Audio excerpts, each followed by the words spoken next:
Hi, I'm Kevin Eikenberry, and I'm here to help you reach your potential as a leader and a human being.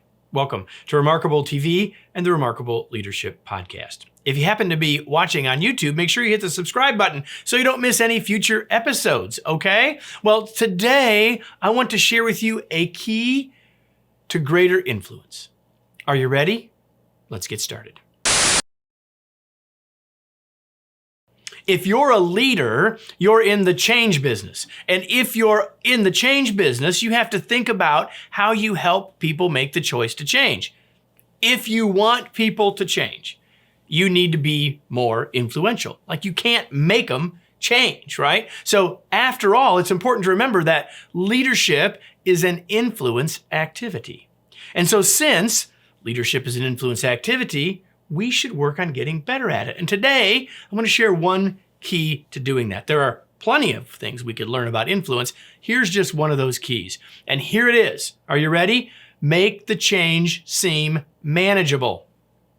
Make the change seem manageable.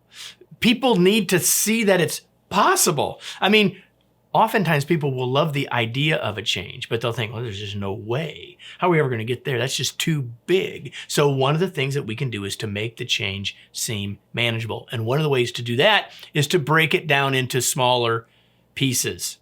You've all heard the old joke, right? How do you eat an elephant? One bite at a time. Well, if the change feels like an elephant, a fork and a knife isn't enough. We've got to help people break it into smaller pieces so they can say, yeah, we can do that. We can do that. What we're really trying to do is help people see that we can get there. And it's easier to get there one bite at a time, one step at a time, one box at a time if you're cleaning your garage, whatever it might be.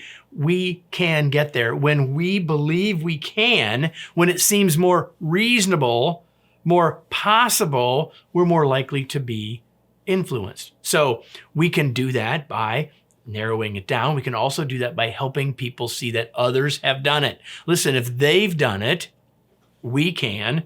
That makes it more manageable. And then the next question is, together with others, is say, okay, how could we start?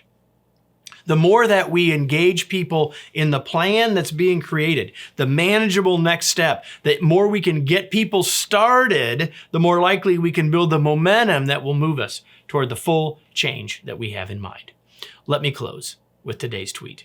If you want to influence people to make a change, help them see the possibilities for next steps and success. I just shared with you one small, important, but small key to having greater influence. If you want to influence more powerfully, if you want to build your influence muscles consistently and consciously, I'd encourage you to take a look at my masterclass, my remarkable masterclass, Influencing Powerfully. You can learn all about that right here below. Hope you'll do that, and I hope to see you next week on another episode of Remarkable TV and the Remarkable Leadership Podcast.